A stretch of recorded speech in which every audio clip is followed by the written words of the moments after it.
الحمد للہ رب العالمین۔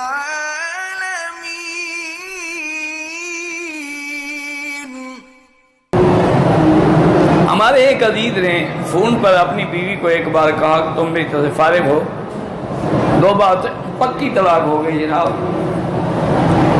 فون پہ کہے یا کچھ کہے، فون پہ طلاق ہو جاتی ہے، نکاح نہیں ہوتا، کیونکہ نکاح میں دونوں کا ایک جگہ ہونا ضروری ہے ایجاب قبول کے لیے۔ طلاق کے لیے تو دونوں کا اکٹھے ہونے کی ضرورت ہے، وہ دینی مرد نے ہے، عورت چاہے سامنے ہو یا نہ ہو۔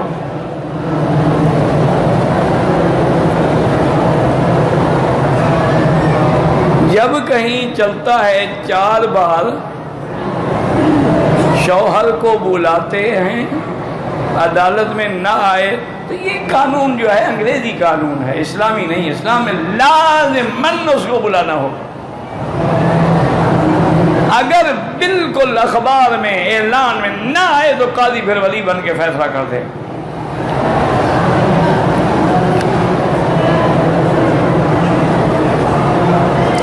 میں جدے میں رہتا ہوں، حج کے لیے احرام مکے سے باندھا، ہوٹل میں سے دم پڑ گئی۔ آپ کو احرام حد حرم کے باہر سے باندھنا تھا، جدے نہیں جا سکتے تھے، مسجد عائشہ چلے جاتے۔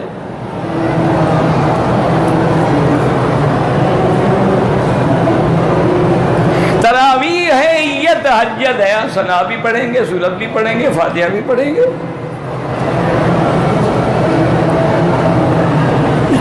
میرے بھائی کا ایکسیڈنٹ ہوا ہے، گاڑی والے نے نیچے دیا ہے، کیس کرنا چاہیے، بالکل آپ کا حق ہے، کیس کر سکتے ہیں اور دیت بھی لے سکتے ہیں۔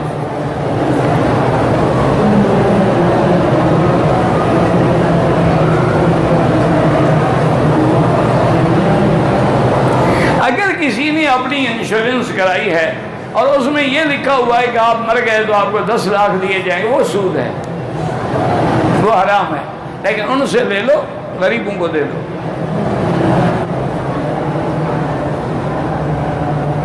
کہتے جی کوئی آدمی اپنی بیوی سے روزانہ بھی یعنی ہم بستری کر سکتا ہے، وہ چاہے تو دن میں 3 بار بھی کر سکتا ہے،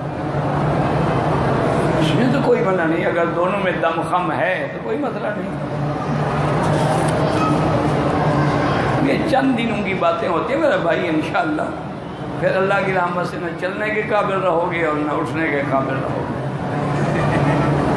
یہ یاد رکھیں، عقل بھی ختم ہو جاتی ہے کثرت جماع سے، اور قوت غریزہ بھی ختم ہو جاتی ہے، پھر آدمی بالکل ایک بیکار لاشا ہوتا ہے۔ باقی تمہاری مرضی ہے، بیوی ہے تمہاری، روز ہے، چاہے کچھ ہے۔